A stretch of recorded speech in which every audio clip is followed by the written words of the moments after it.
ఇప్పటికే AP assembly సమావేశాల్లో CM Chandrababu మాట్లాడుతున్నారు. లైవ్ చూద్దాం. చూస్తే ఆ రోజు నేను చెప్పిన దానికంటే ఇంకా ఎక్కువ జరిగింది. ఈరోజు దేశంలో హైయెస్ట్ పర్ క్యాపిటా ఇన్కమ్ ఉండే రాష్ట్రం ఏదంటే దానికి చిరునామాగా తెలంగాణ ఉండే పరిస్థితి వచ్చిందంటే ఆ రోజు చూపించిన విజన్ అని చెప్పి కూడా నేను మీ ద్వారా ప్రజలందరికీ తెలియజేస్తున్నా. ఈరోజు ప్రధానమంత్రి గారు వికసిత్ భారత్ 2047 తీసుకొచ్చారు. 2047కి జీడిపి $30 ట్రిలియన్ కింద పెట్టుకున్నారు. పర్ క్యాపిటా ఇన్కమ్ $18,000 పెట్టుకొని ఒక ప్రణాళిక తయారు చేసి దానికి అనుగుణంగా వారు పనిచేసే పరిస్థితికి వచ్చారు.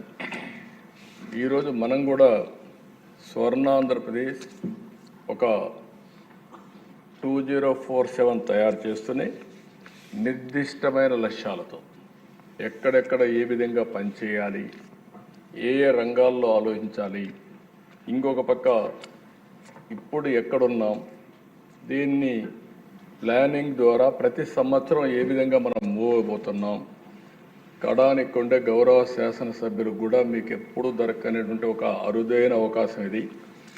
మీరు కూడా అభివృద్ధిలో భాగస్వాములు కావడం. ఒకప్పుడు మీరందరూ కూడా ఇక్కడ కూర్చొని ఒక పాలసీ వస్తేనో ఒక ఇష్యూ వస్తేనో మాట్లాడడం, మళ్ళీ మీరు అభివృద్ధిలో భాగస్వాములు కాలేదు.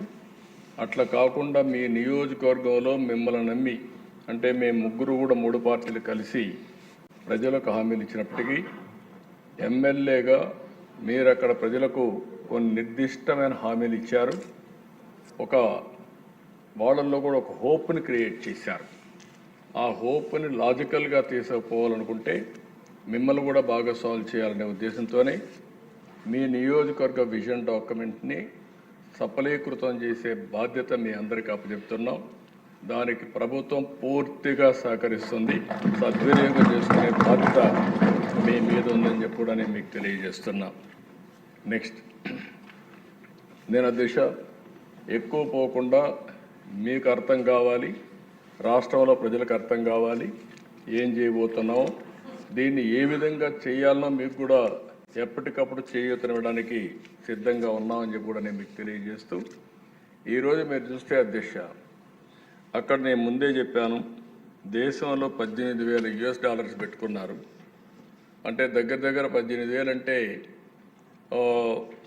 మనం అనుకున్నట్టు మనమైతే 42,000 పెట్టుకున్నాం. అంటే దేశంలో పర్ క్యాపిటా ఇన్కమ్ $18,000 అయితే ఇక్కడ ఆంధ్రప్రదేశ్లో $42,000 పెట్టుకున్నాం. అంటే జిఎస్డి పర్ క్యాపిటా ఇన్కమ్ 55 లక్షలు రాబోయే 47కు సాధించే లక్ష్యంగా ముందుకు పోతున్నాం. జిఎస్టిపి మీరు వచ్చినప్పుడు దగ్గర దగ్గర మీరు చూస్తే అధ్యక్ష 308 లక్షల కోట్ల రూపాయలు జిఎస్టిపి ఆదాయంగా పెట్టుకున్నాం. ఇది జరగాలంటే 15% సంవత్సరం మనం అభివృద్ధి కావాల్సిన అవసరం ఉంది. అయితే వెరీ అంబిషియస్ ప్లాన్, అసాధ్యం కాదు, ఇది సాధ్యం. మనం కానీ సమర్థవంతంగా ప్రాధాన్యతలు పెట్టుకొని టెక్నాలజీ కరెక్ట్గా ఉపయోగించుకుంటే ఇది సాధిస్తామనే ఒక విశ్వాసం ఉంది. గడిచిన 14-19 5 సంవత్సరాల కాలంలో CAGR అంటే 5 సంవత్సరాల ఆవరేజ్ తీసుకుంటే 13.5% మనం గ్రో అయ్యాం.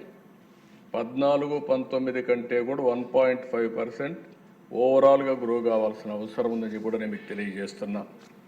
ఇక్కడ చూస్తే అధ్యక్ష 15% గ్రోత్ సంవత్సరం 308 లక్షల కోట్ల రూపాయలు GSTP contribution, per capita income 55 లక్షలు, మ్యాక్రో టు మైక్రో అప్రోచ్. ఇక్కడి నుంచి రాష్ట్ర స్థాయి నుంచి అన్ని డిపార్ట్మెంట్ల నుంచి లాస్ట్ మైల్లో ఫ్యామిలీ వరకు ఇంటిగ్రేట్ చేయాలనేది ఇందులో ప్రధానమైన లక్ష్యం. నెక్స్ట్, ఇక్కడ చూస్తే అధ్యక్ష మీకు ఒక ఐడియా, నేనేదో 20 సంవత్సరాలకు 23 సంవత్సరాలకు ఏం జరుగుతుందో చెప్పడం లేదు. ఇప్పుడు కూడా మీరు ఒకసారి చూసుకుంటే 23, 24 అగ్రికల్చర్ అండ్ అలైడ్ 4,48,382 కోట్లు జిఎస్టిపి కాంట్రిబ్యూషన్. ఇండస్ట్రీ 3,19,869 కోట్లు. సర్వీస్ సెక్టర్ 5,47,339 కోట్లు. మొత్తం కలిసి 14,22,094 కోట్లు. మొత్తం పర్సంటేజ్ వచ్చి గ్రోత్ వచ్చి మీరు చూస్తే 8.6%. అదే మరి పర్ క్యాపిటా జిఎస్టిపి 2,66,995 రూపాయలు. అదే ఈ సంవత్సరం 24-25 తెలుగుదేశం ఈ యొక్క ఎన్డీఏ కూటమి అధికారంలో 9 నెలలు ఉంది. ఈ 9 నెలల్లో మీరు చూస్తే అగ్రికల్చర్ అండ్ అలైడ్ 5,12,482 కోట్లు పెరిగింది. ఇండస్ట్రీ 3,40,387 కోట్లు పెరిగింది. సర్వీస్ సెక్టర్ 6,12,045 కోట్లు పెరిగింది. మొత్తం కలిసి 15,93,062 కోట్ల రూపాయలు. ఇక్కడ గ్రోత్ రేట్ వచ్చి 12.02. పర్ క్యాపిటా ఇన్కమ్ మీరు చూస్తే 2,98,058 రూపాయలు. ఈ సంవత్సరం అంటే లాస్ట్ ఇయర్ కంటే 32,000 దగ్గర పెరిగే అవకాశం వచ్చింది. ఇక్కడి నుంచి మళ్ళీ మీరు చూస్తే 25-26కి 17% గ్రోత్ పెట్టుకున్నాం. ఎందుకంటే కొంచెం ఈ సంవత్సరం అంతా కానీ అన్ని రంగాల్లో స్ట్రీమ్లైన్ చేయగలిగితే వస్తున్నది ఒక నమ్మకం. అందుకనే 17% పెట్టుకున్నాం. దానివల్ల జిఎస్టిపి 18,65,704 కోట్లు రావాలి. అగ్రికల్చర్, ఇండస్ట్రీ, సర్వీస్ ఏ విధంగా వస్తాయని కూడా పెట్టాం. 3,47,871 రూపాయలు తలసరి ఆదాయం.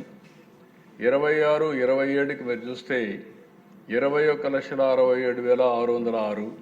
దానికి అనుగుణంగా అలొకేషన్స్ పెట్టుకున్నాం. Growth rate 16.18. దాని మీద 4,03,178 రూపాయల తలసరి ఆదాయం. 27-28కి వచ్చినప్పుడు 25,19,359 కోట్ల రూపాయలు జిఎస్టిపి. సిఆర్ వచ్చి గ్రోత్ రేట్ వచ్చి 16.23. Per capita 4,67,795. 28-29 29,29,402 కోట్లు జిఎస్టిపి. 16.28 growth rate. అదే మరిగా పర్ క్యాపిటా ఇన్కమ్ 5,42,985. ఇది రాష్ట్రంలో ఉండే ఫిగర్స్ ఇవి.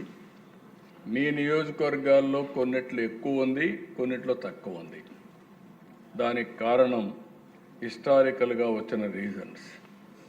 అక్కడ సోషియో ఎకనామిక్ పొలిటికల్ రీజన్స్ ఉంటాయి. దానివల్ల ఈరోజు ఆ పరిస్థితిలో ఉన్నాం. ఈరోజు మా బాధ్యత 2,60,995 నుంచి 4,67,790 5,42,905 రూపాయలు పర్ క్యాపిటా ఇన్కమ్ సాధించే బాధ్యత మాది. మీ నియోజకవర్గాల్లో మీకు ఇచ్చిన టార్గెట్ సాధించే బాధ్యత మీకు కూడా ఉంది. ఈ విషయాన్ని మీరు గుర్తుపెట్టుకోవాల్సిన అవసరం ఉంది. నాకు కూడా 2 బాధ్యతలు ఉన్నాయి. నా కాన్స్టిట్యున్సీ చూసుకుంటేనే రాష్ట్రం చూసుకోవాలి. ఆ విషయం కూడా దాంట్లో సందేహం లేదు.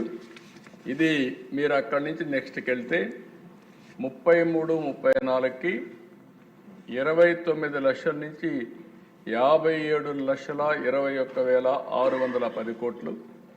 సిఏజిఆర్ 14.41. Per capita 10,55,356. అక్కడి నుంచి నెక్స్ట్ 38-39 పోతే 108,10,372 కోట్లు. 13.65.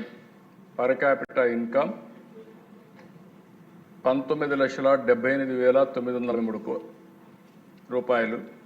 అక్కడి నుంచి నెక్స్ట్ 43-44కి వెళ్తే ఒక 196,54,225 కోట్లు. 12.78 growth rate. Per capital income చూస్తే 35,33,732. అదే సమయంలో 47, 48. ఎందుకంటే ప్రాధాన్యత భారతదేశానికి స్వాతంత్రం వచ్చింది 100 డేస్ అవుతుంది, 100 ఇయర్స్ అవుతుంది. 100 సంవత్సరాల సందర్భంగా నాకు అనుమానమే లేదు, ప్రపంచం మొత్తం అగ్రజాతిగా భారతీయులే ఉంటారు, దాంట్లో ఎవ్వరికి అనుమానం అవసరం లేదు. అది బై డిఫాల్ట్. అంటే అలాంటి ఎకోసిస్టంలో సెట్ అయిపోయారు. దానికి కూడా 3 కారణాలు ఉన్నాయి. ఒకటి, నేను ప్రగాఢంగా నమ్మేది ఆర్థిక సంస్కరణలు ఇన్ టైంలో వచ్చాయి. అప్పటికి లేట్ అయింది, కానీ చైనా ఆర్థిక సంస్కరణలు 78లో వచ్చాయి. మన ఆర్థిక సంస్కరణలు 1991లో వచ్చాయి. దానికి నేను గర్వపడుతున్నా. ఒక తెలుగు బిడ్డ పివి నరసింహరావు గారు ఆర్థిక సంస్కరణలు ఈ దేశంలో ప్రవేశపెట్టారు. దీనివల్ల దశ దిశ రెండూ మారాయి. అక్కడి నుంచి మీరు చూస్తే భారతదేశానికి biggest advantage technology. First mover advantage వచ్చింది. టెక్నాలజీ అడాప్ట్ చేసుకున్నారు. దాంట్లో నా రోలు కూడా 1%, 0.5% ఉంది. దాన్ని నేను గర్వపడుతున్నా. అది కూడా చేయగలిగా. మూడోది వచ్చే కొందికి విండ్ ఫాల్ గెయిన్గా డెమోగ్రఫిక్ డివిడెంట్ వచ్చింది. అంటే ఈరోజు ప్రపంచంలో ఏ దేశానికి పోయినా ఏజింగ్ ప్రాబ్లం ఉంది. అందులో ఎక్కువ మంది యంగ్స్టర్స్ ఉండే ఏకైక దేశం ప్రపంచంలో భారతదేశం. ఇది 47 వరకు కొనసాగుతుంది.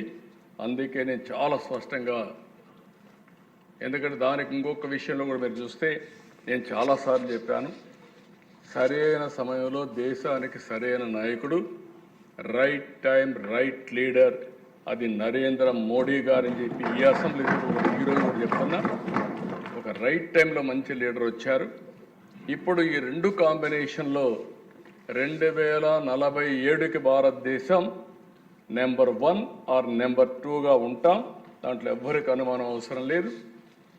2028కే భారతదేశం ప్రపంచ పెద్ద ఆర్థిక వ్యవస్థలో 3వ ఆర్థిక వ్యవస్థగా తయారవుతుంది.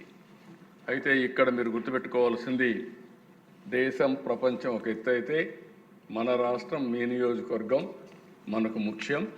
మీకు ఓట్లేసిన ప్రజల్ని ఏ విధంగా ముందుకు తీసుకుపోతారనే విషయంలో మీకు ఒక స్పష్టత ఉండాలని మిమ్మల్ని కోరుతున్నా. అందుకని ఈరోజు మీరు చూసినప్పుడు ఇది చాలా స్పష్టంగా చాలామంది అంటున్నారు ఇది అసాధ్యమని. ఎప్పుడైనా సరే అసాధ్యమైనటువంటి టార్గెట్స్ పెట్టుకొని ఒక నాయకుడైన ముందుకు పోవాల్సిన అవసరం ఉంది. ఈ లక్ష్యాలను సాధించడానికి నాయకత్వాన్ని కూడా ఎక్కడికక్కడ మనం తయారు చేసుకోవాలి. దాన్ని తయారు చేసుకోవడానికి కూడా ఈ ప్రభుత్వం సిద్ధంగా ఉందని చెప్పి నేను మీకు తెలియజేస్తున్నా. నెక్స్ట్, ఈ టార్గెట్స్ మీరు చూసినప్పుడు డెమోగ్రఫిక్ ప్రొఫైల్ మనం ఇప్పుడు 5,30,00,000 కరెంట్లని వేశారు. దానికంటే తగ్గాం, 5 కోట్లే ఉన్నాం. అయితే అది 5,80,00,000కు పెరగాలంటే పాపులేషన్ మేనేజ్మెంట్ ఉండాలి. అది కూడా నేను ఎక్స్ప్లెయిన్ చేస్తాను. అదే సమయంలో ఇప్పుడు 72% లిటరసీ ఉంది. దాన్ని 100% రీచ్ కావాలి.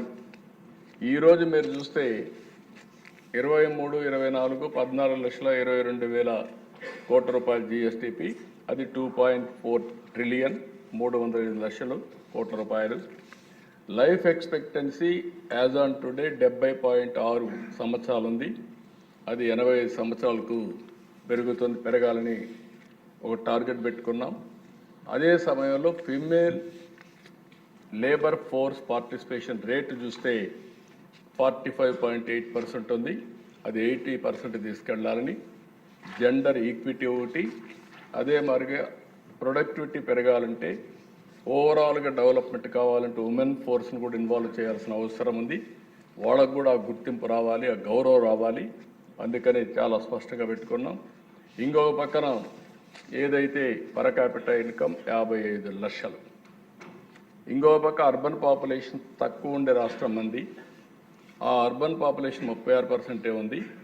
అది 60% చేరాల్సిన అవసరం ఉంది. అదే మరి అన్ఎంప్లాయ్మెంట్ రేటు కూడా ఇప్పుడు 4.1%, 11 సెన్సస్ ఇది 2% లెస్ దెన్ 2% ఉండాలని. ఇంకో పక్కన ఎక్స్పోర్ట్స్ కూడా చాలా 1.68 lakh crores ఉంది. దాన్ని 39,12,000 తీసుకుపోవాలని చెప్పి టార్గెట్ పెట్టుకున్నాం. ఇది కాకుండా వేరియస్ సెక్టర్స్లో సర్వీస్ సెక్టర్ ఎట్టుండాలి, లేకపోతే ఇండస్ట్రీ ఎట్టుండాలి, లేకపోతే అగ్రికల్చర్ ఎట్టుండాలి, అవన్నీ కూడా డీటెయిల్స్ అన్ని వర్కౌట్ చేస్తాం. అవన్నీ కూడా అమలు చేసేటప్పుడు మీకు ముందుకు వస్తాయి.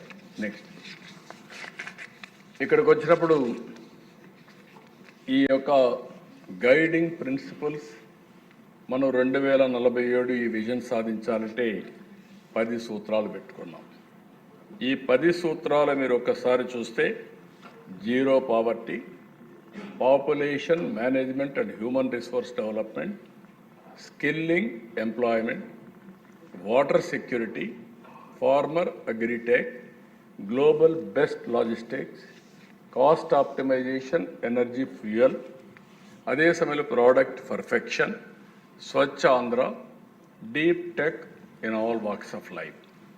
ఈ 10 ప్రిన్సిపల్స్ పెట్టుకున్నాం. మీరు కూడా మీ నియోజకవర్గ విజన్ తయారు చేసినప్పుడు ఈ 10 ప్రిన్సిపల్స్ని మీరు పెట్టుకొని ఏ విధంగా ఓవరాల్ డెవలప్మెంట్కి దోహదం చేయగలుగుతారో మీరు ఆలోచించుకోవాల్సిన అవసరం ఉంది.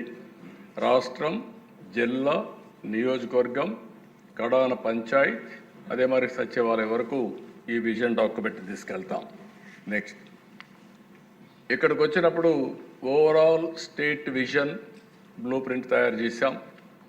డీటెయిల్డ్ సెక్టర్ థీమ్స్ వారిగా విజన్ తయారు చేశాం. 12 సెక్టర్స్ రిపోర్ట్స్ అన్ని కూడా తయారు చేసుకున్నాం.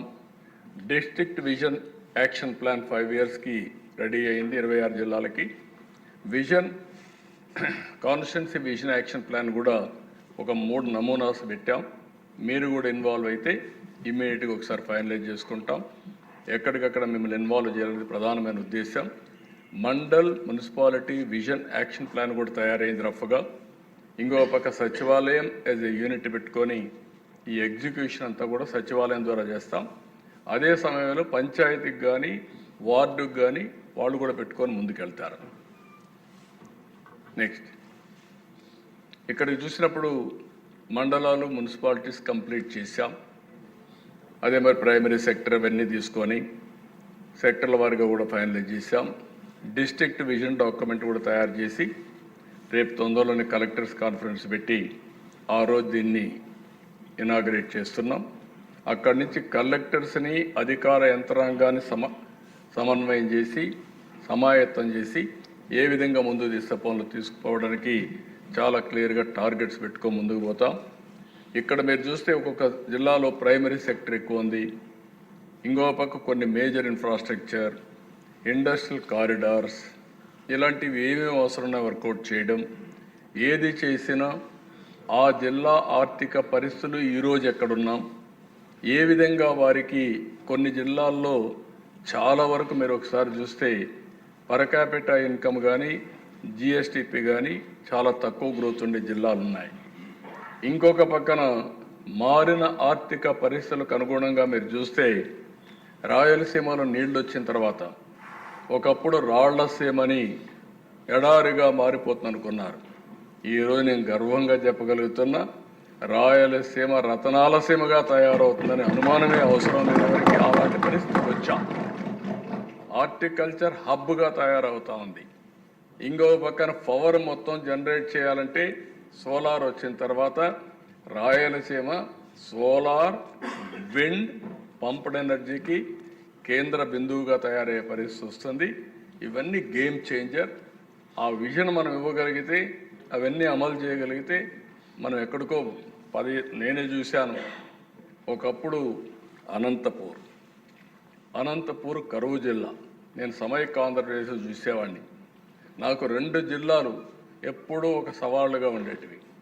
కడప జిల్లాలో నీళ్లు ఉండేటివి కానీ అనంతపూర్లో తక్కువ వర్షపాతం పడేది. రెండోది మహబూబ్నగర్ కూడా పక్కనే కృష్ణా నది పోతుంది కానీ నీళ్లు ఉండేటివి కాదు. ఈ రెంటిపైన ఎక్కువ కాన్సన్ట్రేట్ చేశాం. కొన్ని జిల్లాలు ఉన్నాయి, ఈరోజు విజయనగరం ఉంది, నీళ్లు ఉన్నాయి, శ్రీకాకుళం ఉంది, నీళ్లున్నాయి. ఆదిలాబాద్ ఉండేది, నీళ్లు ఉండేటివి, కానీ అభివృద్ధి తక్కువ ఉండేది. అక్కడ చైతన్యం కారణం. అలాంటి అనంతపూర్ జిల్లా ఈరోజు ఆర్థిక వ్యవస్థలో మీరు చూస్తే 26 జిల్లాలో 5వ స్థానానికి వచ్చామంటే రేపు ఎల్లుండి ఫస్ట్ స్థానానికి వచ్చిన ఆశ్చర్యం లేదు. ఏదైతే అగ్రస్థానంలో ఉండే ఈస్ట్ గోదావరి, వెస్ట్ గోదావరి ఇలాంటి జిల్లాలు ఒకప్పుడు దేశానికి అన్నదాతగా పేరుగాంచినటువంటి అన్నపూర్ణగా ఉన్నటువంటి ప్రాంతాలు కూడా ప్యాడీ పైన ఆధారపడే కొద్దిగా ఆదాయం తగ్గే పరిస్థితి వస్తూ ఉంది. ప్రత్యామ్నాయాల ద్వారా ఏ విధంగా ముందుకు పోవాలో మనం వర్కౌట్ చేయాల్సిన అవసరం ఉందని చెప్పడానికి మీకు తెలియజేస్తున్నా. నెక్స్ట్, ఇక్కడ కాన్స్టిట్యున్సీ 175 కాన్స్టిట్యున్సీలు డెవలప్మెంట్ నీడ్స్ని బట్టి ఏ విధంగా వర్కౌట్ చేయాలనో, key physical and infrastructure requirements కానీ, ఈ విజన్ తయారు చేయాలంటే ఏమేం కావాలి, ఈ 5 ఏళ్లలో మనం ఏం చేస్తాం. 1 ఇయర్ అయింది, ఇంక 4 సంవత్సరాలు ఉంది. రాబోయే రోజుల్లో ఏ విధంగా ఈ విజన్, ఈరోజు మీరు తయారు చేసిన విజన్ని భావితరాలకు కూడా ఒక ఆదర్శంగా తయారు కావాల్సిన అవసరం ఉంది. అందుకే ఇక్కడ మీరు చూసినప్పుడు 4 కాన్స్టిట్యున్సీలు మేము తయారు చేశాం. ఆ 4 కాన్స్టిట్యున్సీలు రఫ్గా కుప్పం, పిఠాపురం, మంగళగిరి, ఉరవకొండ మీకు అందరికి కూడా పెన్ డ్రైవ్ ఇచ్చాం. అది చూసుకున్న తర్వాత ఒక నిర్దిష్టమైన టైంలో మేమంతా కూడా మీకు ఆఫీసర్స్ గారు అందరినీ ఇస్తాం. తయారు చేసిన తర్వాత మీరు కూడా కూర్చొని ఆ విజన్ డాక్యుమెంట్ తయారు చేస్తే తద్వారా రాబోయే రోజుల్లో మీరు అమలు చేయడానికి మెకానిజం కూడా ఎస్టాబ్లిష్ చేస్తున్నాం. నెక్స్ట్, ఇక్కడ కీ కాంపోనెంట్స్ మీరు విజన్ తయారు చేసుకోవడానికి over view Swarnandhra vision 2047, constituency level planning, constituency vision path, key strengths, concerns and opportunities. ఒక కాన్స్టిట్యున్సీలో హార్టికల్చర్ ఉంటుంది, ఒక కాన్స్టిట్యున్సీలో అక్వాకల్చర్ ఉంటుంది, ఒక కాన్స్టిట్యున్సీలో ప్యాడీనే ఉంటుంది. ఏ విధంగా మనం చేయగలుగుతాం అగ్రికల్చర్ వరకు. కొన్ని కాన్స్టిట్యున్సీ ప్రెడామినెంట్గా అర్బన్ ఏరియాస్ ఉంటాయి, కొన్ని కాన్స్టిట్యున్సీ ప్రెడామినెంట్గా రూరల్ ఏరియా ఉంటుంది. అర్బన్ ఏరియా ఉండే కాన్స్టిట్యున్సీలో ఎకనామిక్ గ్రోత్ బెటర్గా ఉంటుంది.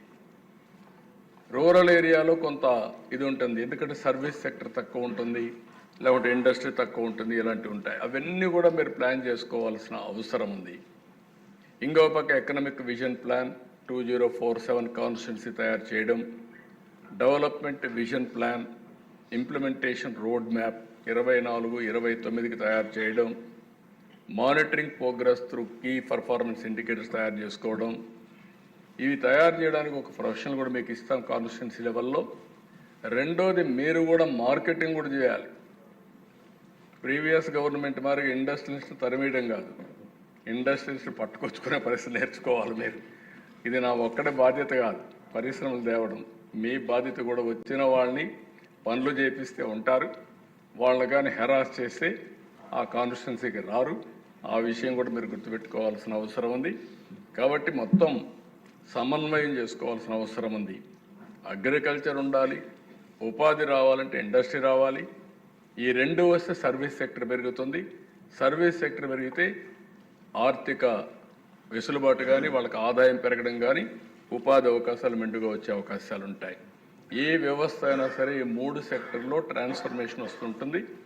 ఆ ట్రాన్స్ఫర్మేషన్ రావడానికి కారణం ఒక విజన్తో చేసే లీడర్షిప్పే కారణం అని చెప్పి కూడా నేను మీకు తెలియజేస్తున్నా. నెక్స్ట్, ఇక్కడ మీరు చూస్తే విజన్ ఫర్ ప్రోగ్రెసివ్ కాన్స్టిట్యున్సీ మీకు కానీ ఎవరికైనా సరే, పీపుల్ యాజ్ క్యాపిటల్. అందరం ఆలోచిస్తున్న ఆస్తులు ఉండాలి లేకపోతే ఇంకొకటి ఉండాలని. అది కొంతవరకు కరెక్ట్ అయినా ఆస్తులను కూడా సంపాదించిన తర్వాత పోగొట్టుకున్నట్టు చాలా ఉన్నాయి. ఆస్తి ముఖ్యం కాదు, మనిషి ఆలోచన ముఖ్యం. People as capital. Other assets additional అసెట్స్గా ఉంటాయి. The true wealth of a constituency is its people. When individuals and families thrive, the entire community flourishes. ఆ ఫిలాసఫీతో మనం ముందుకు పోతున్నాం. ఫేజ్ 1 ఎసెన్షియల్ సర్వీసెస్ కానీ, సోషల్ సెక్యూరిటీ కానీ ప్రతి ఒక్క కుటుంబానికి ఇవ్వాలని. నెంబర్ 2, ఆపర్చునిటీస్ క్రియేట్ చేసి ప్రతి ఒక్క కుటుంబం సెల్ఫ్ రిలయన్స్గా ఉండాలని, ఎకనామిక్ గ్రోత్ రావాలని, ఎన్హాన్స్డ్ క్వాలిటీ ఆఫ్ లైఫ్ ఉండాలనేది మన ఉద్దేశం. అతని జీవన ప్రమాణాలు పెరగాలి. తద్వారా ఆయన ప్రతిరోజు ఒక చేప ఇస్తే చేప ఆపేసిన రోజున ఇంకా ముందుకు పోయే పరిస్థితి ఉండదు. చేపను ఇస్తూనే చేపలు పట్టే విధానాన్ని నేర్పిస్తే ఇంకా సమర్థవంతంగా ముందుకు పోతారనేది ఈ ప్రభుత్వం యొక్క విధానం. డెఫినెట్గా ప్రతి ఒక్కరిని ఆర్థిక స్వావలంబన దిశగా ఏమేం చేయాలని అవన్నీ చేస్తామని చెప్పి కూడా నేను మీకు తెలియజేస్తున్నా. అందుకని key policies, zero poverty, P4, public people private partnership and population management, ఈ 2 వెరీ క్రూషియల్ పాలసీస్గా తీసుకున్నాం. నేను ఎక్స్ప్లెయిన్ చేస్తాను. నెక్స్ట్, ఇది 5 సంవత్సరాల్లో మీ నియోజకవర్గాల్లో మీ అందరి బాధ్యత. ప్రతి ఒక్కరికి హౌస్ సైట్, పట్టణ ప్రాంతాల్లో 2 సెంట్లు, గ్రామీణ ప్రాంతాల్లో 3 సెంట్లు. ఎవరికైతే ఇంటి జాగా లేని ప్రతి ఒక్క వ్యక్తికి ఇంటి జాగా ప్రొవైడ్ చేసే బాధ్యత ఈ ప్రభుత్వాన్ని. అది ఇస్తాం.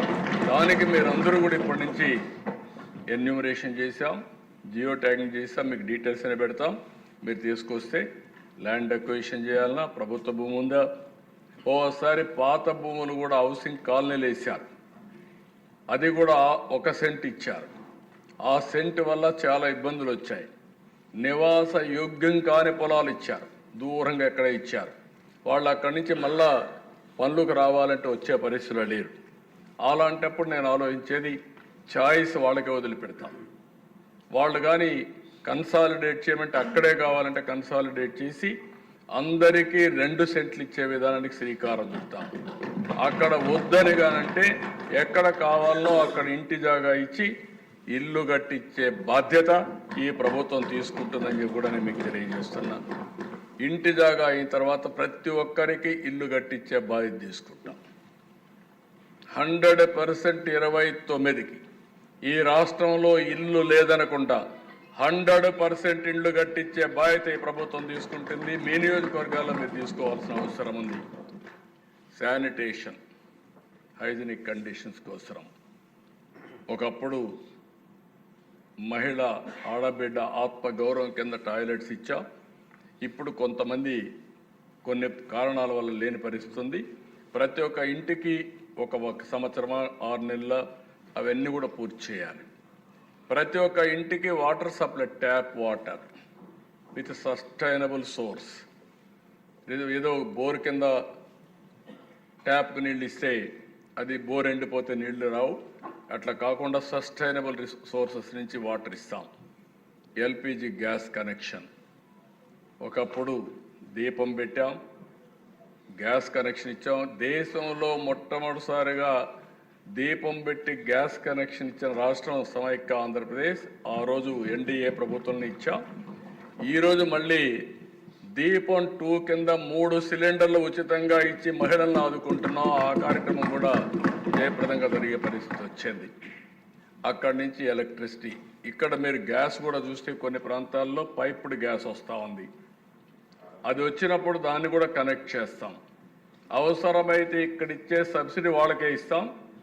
అప్పుడు ఇంకా గ్యాస్ కూడా తెచ్చుకునే పరిస్థితి లేదు, కనెక్ట్ చేసే పరిస్థితి లేదు. 24 గంటల గ్యాస్ ఉండే పరిస్థితి వస్తుంది. ఎలక్ట్రిసిటీ అండ్ సోలార్ రూఫ్, ప్రతి ఒక్క ఇంటికి కరెంట్ ఉండాలి.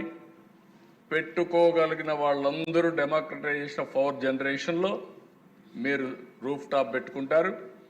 ఆ రూఫ్ టాప్ పెట్టుకొని మీరే కరెంట్ ఉత్పత్తి చేసుకుంటారు, మీరే వాడుకుంటారు. ఈరోజు మనం చూస్తే కోస్టల్ ఆంధ్రాలో ఎండలు విపరీతంగా విరిగిపోయినాయి, వడగాల్పులు ఉన్నాయి. మీరు ఏసీ పెట్టుకొని బాగా ఇక్కడ హ్యాపీగా ఉన్నాం కరెంట్ దానివల్ల. ప్రతి ఒక్క ఇంట్లో కూడా అలాంటి కంఫర్ట్ ఎందుకు క్రియేట్ చేసుకోకూడదని అడుగుతున్నా. పైన ఎండ, సూర్యుడు, కిందన ఏసీగా చిన్న రూమ్ పెట్టుకున్న ఫ్యాన్ కానీ ఏసీ కానీ పెట్టుకునే అవకాశాలు వస్తే over a period of time ఈ విషయంలో కూడా ప్రతి ఒక్క ఇంటికి సోలార్ రూఫ్ కానీ, కుసుమ్ కింద మన పొలాల్లో మనం కరెంటు తయారు చేసుకొని మనకు అవసరమైన కరెంటు వాడుకొని అవసరమైతే ట్రాక్టర్లు కూడా ఛార్జింగ్ చేసుకొని ఇంటికి కూడా వాడుకునే అవకాశాలు వస్తాయి. అలాంటి వ్యవస్థకు శ్రీకారం చుడతాం. నా ఉద్దేశం ఒకటే, ప్రతి ఒక్కరికి కూడా కాస్ట్ తగ్గిస్తూ జీవన ప్రమాణాలు పెంచడం అనేది ప్రధానమైన ఉద్దేశం. Digital connectivity, high speed internet access for every house, wifi ఇస్తాం, డిజిటల్ కనెక్టివిటీ ఇస్తాం. అది కూడా నీడ్ బేస్ని బట్టి వాళ్ళకి ఎంత కావాలంటే ఎంత బ్యాండ్ విత్ కూడా ప్రొవైడ్ చేస్తామని చెప్పి కూడా నేను మీకు తెలియజేస్తున్నా. 5G కానీ 6G కానీ ఏది కావాలో అవన్నీ ప్రొవైడ్ చేస్తాం. ఇప్పుడు నిన్న మొన్న మీరు చూస్తే సెటిలైట్స్ కూడా ప్రైవేట్ సెక్టర్లో వచ్చేస్తున్నాయి. ఇలాంటి అనేక మార్పులు వచ్చినప్పుడు దాన్ని అందిపుచ్చుకుంటాం. అల్టిమేట్గా మనందరం హెల్తీ, వెల్తీ, హ్యాపీ ఫ్యామిలీ. నేను మళ్ళీ చెప్తున్నా, ఈ ప్రభుత్వం చాలా స్పష్టంగా ఉన్నాం. ఒక ఆరోగ్యకరమైనటువంటి డబ్బులు కూడా సంపాదించుకొని ఆనందంగా ఫ్యామిలీ జీవితం గడపాలంటే అలాంటి క్వాలిటీ ఆఫ్ లైఫ్ ఇక్కడ రావాల్సిన అవసరం ఉంది. దానికి దోహదం చేస్తాం. నెక్స్ట్, ఆ ఫోటో కూడా చూస్తే ఎక్కువ మందిని పెట్టాం. పెద్ద ఫ్యామిలీని ప్రమోట్ చేయడం, అంతమంది ఒకరినే పెట్టేవాళ్ళం. అట్లా కాకుండా బిగ్గర్ ఫ్యామిలీ, ఇప్పుడు మీరు చూశారు, బిగ్గర్ ఫ్యామిలీ ఉండాలి. ఒకప్పుడు 5 కేజీలు బియ్యం ఇచ్చి 5 మంది కంటే ఉంటే సీలింగ్ పెట్టాం. దానివల్ల అందరూ కూడా ఫ్యామిలీ విడిపోతాం, కార్డుగా అన్నాడు. ఇప్పుడు అట్ట కాకుండా 10 మంది కానీ కంబైన్డ్ ఫ్యామిలీలో ఉంటే అలాంటి ఫ్యామిలీకి ప్రత్యేకమైనటువంటి సదుపాయాలు కల్పించడానికి ప్రభుత్వం ఆలోచిస్తున్న. Family is a wealth. వారసత్వంగా మీరు ఒకసారి చూస్తే ఫ్యామిలీ అనేది ఒక సెక్యూరిటీ, ఒక హెల్త్ సెక్యూరిటీ, ఒక సోషల్ సెక్యూరిటీ. ఒకటి కాదు, మనం కష్టపడి ఇంటికి పోయి ఫ్యామిలీ మెంబర్స్తో ఒక కప్ ఆఫ్ కాఫీ తాగితే, ఒక పూట కలిసి భోంచేస్తే స్ట్రెస్ అంతా రిలీజ్ అవుతుంది. That is the beauty of Indian families. ప్రపంచంలో ఏ కంట్రీలో లేనటువంటి వారసత్వ సంపద భారతీయ కుటుంబాలని చెప్పి కూడా మరొకసారి మీ అందరికీ తెలియజేస్తుంది. That is the biggest gift. Next, ఇది అయిన తర్వాత 2029 లోపల community infrastructure, road connectivity, internal roads, drainage network, ప్రతి ఒక్క ఊరికి డ్రైనేజ్ చేయాలి. వేస్ట్ టు వెల్త్, ఆ ఇంట్లో వచ్చే పొడి చెత్త కావచ్చు, తడి చెత్త కావచ్చు, దాని నుంచి కాంపోస్ట్ కానీ సర్క్యులర్ ఎకానమీలో మళ్ళీ అవన్నీ ప్లాస్టిక్ కానీ గ్లాస్ కానీ ఇలాంటివి ఏ విధంగా యూజ్ చేయాలనో దానికి కూడా వర్కౌట్ చేస్తాం. అదే మనకి స్ట్రీట్ లైటింగ్ ఎవ్రీవేర్. సోషల్ ఇన్ఫ్రాస్ట్రక్చర్లో మీరు చూస్తే ఎడ్యుకేషన్ కానీ, school buildings, health care, public spaces, holistic development కింద ఏమేం కావాలో కమ్యూనిటీ బిల్డింగ్స్ కానీ ఇవన్నీ పెట్టి ఎక్కడ కూడా ఏ గ్రామానికి ఇబ్బంది లేకుండా చేయగలుగుతాం. కానీ ఇక్కడంతా కూడా ఒకే R&B రోడ్స్ 100% చేస్తామని ఒక నమ్మకం ఉంది. విలేజ్లో ఇంటర్నల్ రోడ్స్ 100% అయిపోతాయి. ఓన్లీ 2 ఇష్యూస్ మనం ఆలోచించుకోవాల్సింది. ఒకటి, డ్రైనేజ్ అండర్ గ్రౌండ్. వీళ్ళంత వరకు కంట్రోల్ డ్రైనేజ్ ఉండాలి విలేజెస్లో కూడా. టౌన్స్లో చేసేయగలుగుతాం కానీ విలేజెస్లో అన్ని గ్రామాలు కవర్ కావాలంటే దానికి ఒక ప్రణాళిక తయారు చేసుకోవాల్సిన అవసరం ఉంది. ఇది అయిన తర్వాత village to village road, that is the biggest challenge for us. ఇక్కడవన్నీ నాకు ఒక నమ్మకం ఉంది, 5 ఏళ్ళలో మనం పూర్తి చేయగలుగుతామని. Village to village internal roads కొద్దిగా, కనెక్టివిటీ రోడ్స్ కొద్దిగా ఇది ఉన్నాయి, దాన్ని కూడా శ్రద్ధ పెట్టాల్సిన అవసరం ఉందని చెప్పి కూడా నేను మీకు తెలియజేస్తున్నాను. నెక్స్ట్, ఇక్కడ నేను చెప్పిన ప్రిన్సిపల్స్ వల్ల నేను ఎలాబరేట్ చేయను. జీరో పావర్టీ లాస్ట్లో తీసుకొస్తాను. Population management, human resource development చెప్పాను. ఇది ఈ రోజు నుంచి మనం ఆలోచించాల్సింది. మనము చెప్పే చదువు ఉపయోగపడాలి. ఆ స్కిల్లింగ్ అనేది 6వ తరగతి నుంచే స్టార్ట్ చేయాలి. ఆవిడ నుంచి 6వ తరగతి నుంచి స్కిల్ స్టార్ట్ చేయాలి. ఈరోజు ప్రపంచంలోనే అవకాశాలు వస్తాయి. మన పిల్లలు దేశంలో ఉండే అవకాశాలు కానీ, స్థానికంగా ఉండే అవకాశాలు కానీ, ప్రపంచంలో ఉండే అవకాశాలని అందిపుచ్చుకునే స్కిల్స్ని మనం నేర్పించాల్సిన అవసరం ఉంది. దానికి నాంది పలుకుతామని చెప్పి కూడా నేను మీ అందరికీ తెలియజేస్తున్నా. Literacy, global knowledge. చాలామంది ఇది కూడా మీరు గుర్తుపెట్టుకోవాల్సిన అవసరం ఉంది. ఇంగ్లీష్తోనే నాలెడ్జ్ వస్తుందని మాట్లాడే పరిస్థితికి వచ్చారు. ఇదే హౌస్లో నేను చూశాను. లాంగ్వేజ్ అనేది కమ్యూనికేషన్ మాత్రమే. లాంగ్వేజ్తో నాలెడ్జ్ రాదు. నాలెడ్జ్ వచ్చేది మాతృభాషలో చదువుకున్న వాళ్ళే. ఈరోజు ప్రపంచం మొత్తం ఎక్కడ రాణించినా మాతృభాషలో చదువుకున్న వాళ్ళే రాణించారు. చాలా ఈజీ టు లెర్న్. అలాంటిది ఈరోజు ఈ ప్రభుత్వం కూడా నేను చాలా స్పష్టంగా మీ అందరికీ చెప్తున్నా. లాంగ్వేజ్ అనేది ద్వేషించడానికి కాదు. ఈరోజు మనం ఇక్కడ మాతృభాష తెలుగు, హిందీ జాతీయ భాష, ఇంటర్నేషనల్ లాంగ్వేజ్ ఇంగ్లీష్. మన వాళ్ళు ఈరోజు వేరే దేశాలకు పోతున్నారు, జపాన్కి పోతున్నారు, జర్మనీకి వెళ్తున్నారు, లేదంటే ఇంకా కొన్ని దేశాలకు వెళ్తున్నారు. అవసరమైతే ఆ లాంగ్వేజ్ కూడా ఇక్కడ పెట్టి నేర్చుకుంటే అక్కడ పోయినప్పుడు చాలా ఈజీ అవుతుంది. లైవ్లీహుడ్కి ఎన్ని లాంగ్వేజ్ కావాలని నేర్చుకుంటాం, మాతృభాషను మరిచిపోం. జాతీయ భాష నేర్చుకుంటే హిందీ కూడా ఢిల్లీకి పోయినప్పుడు ఫ్లూయెంట్గా వేరే వాళ్ళతో కూడా మాట్లాడే పరిస్థితికి వస్తుంది. కాబట్టి మీరందరూ గుర్తుపెట్టుకోవాల్సిన అవసరం ఉంది. లేనిపోని రాజకీయాలు చేయడం కాకుండా ఈరోజు మనందరం ఆలోచించుకొని భాష అనేది ఒక కమ్యూనికేషన్కు ఉపయోగపడేది. కాబట్టి ఎన్ని భాషలు నేర్చుకోగలిగితే అంత మంచిది. ఆ విషయం కూడా మీరందరూ గుర్తుపెట్టుకోవాల్సిందిగా నేను కోరుతున్నా. Next, skilling and employment. నేను చాలా స్పష్టంగా ఉన్న దీంట్లో మీరు కూడా ఆలోచించుకోవాలి. Employment employment employment. ఈ ప్రభుత్వం 20 లక్షల మందికి ఉద్యోగాలు ఇస్తాను. ప్రతి ఒక్కటి ఒక పోర్టల్ పెట్టాం. ఎంతమంది ఇండస్ట్రీస్లో వస్తాయి, ఎంతమంది సర్వీస్ సెక్టర్లో వస్తాయి, ఎంతమందికి వర్క్ ఫ్రమ్ హోమ్ వస్తాయి, ఎంతమందికి అగ్రికల్చర్ అదే మాదిరిగా వ్యవసాయ ఆధార పరిశ్రమలు వస్తాయి. ఇవన్నీ కూడా సిస్టమేటిక్గా వర్కౌట్ చేసుకోవాల్సిన అవసరం ఉంది. దానికి కావాల్సిన స్కిల్లింగ్ కూడా ఏమేం కావాలనో యూనిక్ స్కిల్ పాస్పోర్ట్ ఒకటి మనం అనుకుంటున్నాం. మన స్కిల్స్ని రీఓరియంట్ చేసుకోవాలి. ఇంకొక విషయం కూడా మిమ్మల్ని అందరినీ కోరుతున్నా, అన్నీ తెలుసు అని అనుకుంటే అక్కడి నుంచి పతనం ప్రారంభమవుతుంది. ఏది తెలియదని నేర్చుకోవడం మొదలు పెడితే, నేను అందుకే అప్పుడప్పుడు అంటూ ఉంటాను, అనునిత్యం నేను విద్యార్థిని, నేను నేర్చుకొని తద్వారా మెరుగుపరుచుకుంటాను నా యొక్క ఆలోచనలు అని చెప్పి చాలా స్పష్టంగా చెప్పాను దిశ. అది కూడా వర్కౌట్ చేసుకోవాల్సిన అవసరం ఉంది. అదే మరిగా దిశ వాటర్ సెక్యూరిటీ. ఈ రాష్ట్రానికి సౌత్ ఇండియాలో ఏ రాష్ట్రానికి లేని అడ్వాంటేజ్ ఈ రాష్ట్రానికి ఉంది. కర్ణాటక వాటర్ స్కార్సిటీ, తెలంగాణ అంటే నీళ్లు ఉన్నాయి కానీ మళ్ళీ హైయెస్ట్కి లిఫ్ట్ చేయాలి. తమిళనాడు ప్రాబ్లం ఉంది. కానీ ఈ రాష్ట్రంలో గోదావరి ద్వారా ప్రతి సంవత్సరం 2000 టీఎంసీ నీళ్లు సముద్రంలోకి పోతున్నాయి. ఈ సంవత్సరం వరదలు వచ్చాయి. కృష్ణా గోదావరి రెండు కలిపి 5000 టీఎంసీ నీళ్లు సముద్రంలోకి పోయినాయి. అందుకే నేను మీకు చెప్పింది interlinking of reverse. Polavaram to Banakacherla, Polavaram to Vamsadhara. ఇది చేయగలిగితే ప్రతి ఎకరాకు నీళ్ళు ఇచ్చే పరిస్థితి వస్తుంది. అందుకే దీనికి ఎక్కువ ప్రాధాన్యత ఇస్తున్నాం. ఇంకొక పక్కన భూమినే ఒక జలాశయంగా మార్చుకోవడం. ఎక్కడికక్కడ వర్షం పడితే ఆ వర్షపు నీరుని భూగర్భ జలాలుగా మార్చుకోవాలి. అందుకనే మాన్సూన్ మీ నియోజకవర్గాల్లో కూడా మీటర్లు పెడుతున్నాం. మీటర్లు పెట్టి మానిటర్ చేస్తాం, పబ్లిసైజ్ చేస్తాం.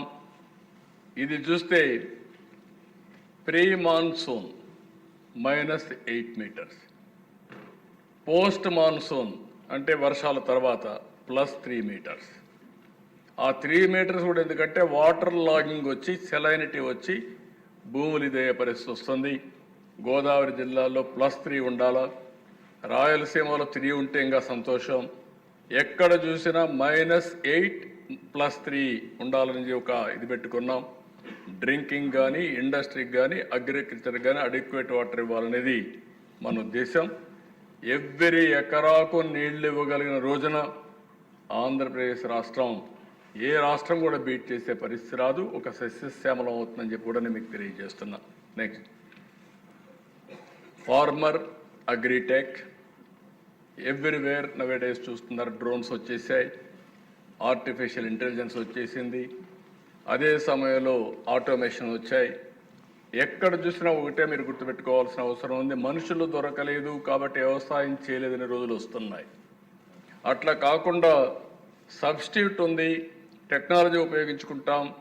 అయితే టెక్నాలజీ కూడా కాస్ట్ ఎఫెక్టివ్గా లేకపోతే ఎక్కువ పెరిగిపోతే ప్రాబ్లం వస్తుంది.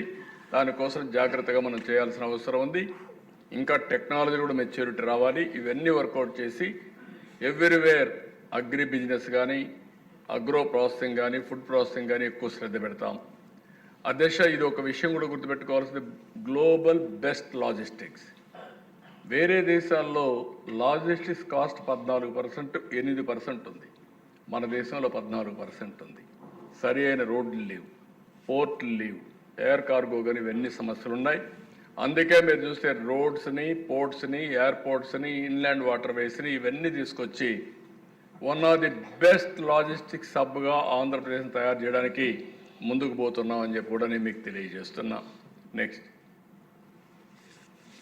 కాస్ట్ ఆప్టిమైజేషన్ దిశ, ఎనర్జీ అండ్ ఫ్యూయల్. నిన్న కూడా మీకు చెప్పాను, ఇక్కడ ఆలోచించేది green energy, solar, wind, pumped hydro storage and also అవసరమైతే ఏ విధంగా ఎగ్జిస్టింగ్ పవర్ స్టేషన్స్ ఇంటిగ్రేట్ చేయాలో చేస్తాం. ఈ సంవత్సరం మీరు చూస్తే ₹5.16 unit cost average procurement. Next ఇయర్కి ₹4.80 పెట్టుకున్నాం.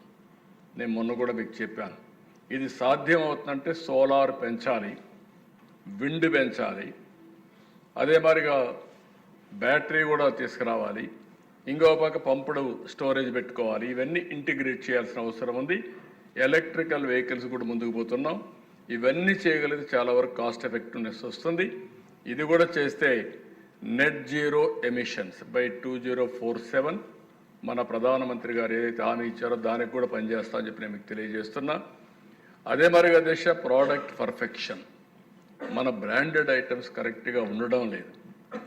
ఈరోజు మనందరం కూడా గుర్తు, ఈ నియోజకవర్గంలో ప్రొడ్యూస్ చేసే ప్రోడక్ట్స్ అగ్రికల్చర్ కావచ్చు, సర్వీసెస్ కావచ్చు, నాలెడ్జ్ ఎకానమీ కావచ్చు, ఇండస్ట్రియల్ ప్రొడక్షన్ కావచ్చు, ఏదైనా సరే ప్రొడక్షన్ అంతా కూడా పర్ఫెక్షన్ ఉండాలి, ఒక క్వాలిటీ ఉండాలి. దాని మీద కూడా శ్రద్ధ పెడతాం. నెక్స్ట్, అధ్యక్ష, స్వచ్ఛాంధ్ర, స్వర్ణాంధ్ర సాధన, స్వచ్ఛాంధ్రప్రదేశ్ సాధ్యమవుతుంది. ఇవి కూడా మీరు నిన్నే పోయి వచ్చాం, చాలామంది ఎమ్మెల్యేలు ఇన్వాల్వ్ అయ్యారు, అందరం ఇన్వాల్వ్ కావాల్సిన అవసరం ఉంది. ఒక స్వచ్ఛాంధ్ర దిశగా వేరియస్ తీసుకున్నాం మనం, ఆ మెజర్స్ అన్ని కంప్లీట్ చేస్తాం. Deep tech in all walks of life, AI, data, digital services. ఫ్యూచర్లో టెక్నాలజీ ఎవరైతే అందిపుచ్చుకుంటారో వాళ్ళు ముందుకు పోతున్నాం. అందుకనే ఇవన్నీ చేస్తున్నాం. ఈవెన్ క్వాంటమ్ కంప్యూటింగ్ కూడా హెబ్గా ఇక్కడ తయారు చేస్తాం. హెల్త్ రికార్డ్స్ కానీ ఎవ్రీథింగ్ ఇంటిగ్రేట్ చేసి మన గవర్నమెంట్లోనే కాకుండా దైనందిక జీవితంలో కూడా మనం ఉపయోగించుకోవాలి, చాలా వరకు కంట్రోల్ అవుతుంది. నెక్స్ట్, ఇక్కడ దేశ institutional framework, leadership council, steering committee ఇవన్నీ వర్కౌట్ చేస్తాం. థీమ్ స్పెసిఫిక్ టాస్క్ ఫోర్స్ కూడా మేము ఏ విధంగా చేయాలనో అవి కూడా వర్కౌట్ చేస్తాం. P4, జీరో పవర్టీ, ఏ విధంగా డైస్పోరా ఏ విధంగా ఇన్వాల్వ్ చేయాలి చేస్తాం. Blue and ocean economy, this is the biggest అవకాశాలు మనకు. ఈ రాష్ట్రంలో 1000 కిలోమీటర్ల తీర ప్రాంతం ఉంది. సముద్రం అనేది మనకు పెద్ద వరం.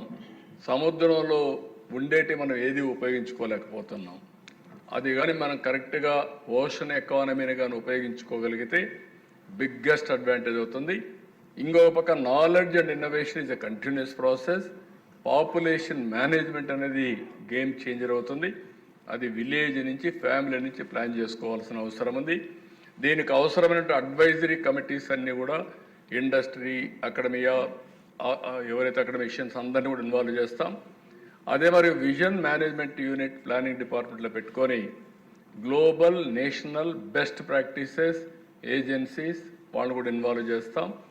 లైన్ డిపార్ట్మెంట్ తీసుకొచ్చి డిస్ట్రిక్ట్, కాన్స్టిట్యున్సీ, సచివాలయం వరకు తీసుకెళ్ళి మానిటర్ చేస్తాం. నెక్స్ట్, ఇక్కడికి వచ్చినప్పుడు కాన్స్టిట్యున్సీ లెవెల్ కాన్స్టిట్యున్సీ లెవెల్ వచ్చినప్పుడు మీరు ఎమ్మెల్యేలు ఎవరైతే ఉన్నారో మిమ్మల్ని చైర్మన్గా 175 నియోజకవర్గాలకి 175 మంది సిట్టింగ్ ఎమ్మెల్యేలని ఈ యొక్క విజన్ మేనేజ్మెంట్ కోసం మిమ్మల్ని ఎమ్మెల్యేలుగా ఇన్స్టిట్యూషనల్ మెకానిజం క్రియేట్ చేస్తున్నాం. మీరు చైర్మన్స్గా ఉంటారు. అదే సమయంలో జిల్లా లెవెల్లో ఒక 7 నియోజకవర్గాలు ఒక జిల్లాకు ఉంటాయి. సమర్థవంతమైన ఆఫీసర్ని, జాయింట్ కలెక్టర్ అలాంటి ఆఫీసర్స్ మంచి వాళ్ళని ఐడెంటిఫై చేస్తాం. 7 మందిని స్పెషల్ ఆఫీసర్స్గా పెడతాం. అదే మరి మీ కాన్స్టిట్యున్సీలు కూడా రాబోయే రోజుల్లో ఇప్పుడు ఎక్కడున్నారు, నెక్స్ట్ ఇయర్కి ఎక్కడికి వస్తున్నారు, మీరు కానీ స్పెషల్ ఆఫీసర్ కానీ constituency as a unit monitor చేస్తాం. క్లియర్ కట్గా కీ పర్ఫార్మెన్స్ ఇండికేటర్స్ పెట్టుకొని ఏ కాన్స్టిట్యున్సీ ఎట్లా మూవ్ అవుతుందో మానిటర్ చేసి తద్వారా ఆ ప్రజలకు అన్యాయం జరగకుండా చేసే బాధ్యత ఈ ప్రభుత్వం తీసుకుంటుంది. దీనిపైన మీరు అక్కడ మీరు చెప్పారు క్లియర్గా, మీకు చైర్మన్గా ఉంటారు, ఒక స్పెషల్ ఆఫీసర్ని మీకు ఇస్తాం. అదే సమయంలో 5 మెంబర్స్ని జిఎస్డబ్ల్యూస్ నుంచి తీసుకున్న మంచి మెరాకుల్స్ అంటే యంగ్స్టర్స్ని వాళ్ళు కూడా పెడతాం. ఒక యంగ్ ప్రొఫెషనల్ తీసుకొస్తాం. ఆ young professional will work under this team. Special officer, ఒక స్పెషల్ ఆఫీసర్ కింద జిల్లా ఆఫీసర్ని, చైర్మన్ మీరు చెప్పిన ఆబ్జెక్టివ్స్ అని చెప్తే జిల్లా ఆఫీసర్స్ అందరినీ స్పెషల్ ఆఫీసర్ కోఆర్డినేట్ చేస్తాడు, కాన్స్టిట్యున్సీ మొత్తం కోఆర్డినేట్ చేస్తాడు. Young professional will execute the work ఈ 5 మెంబర్ టీం ద్వారా.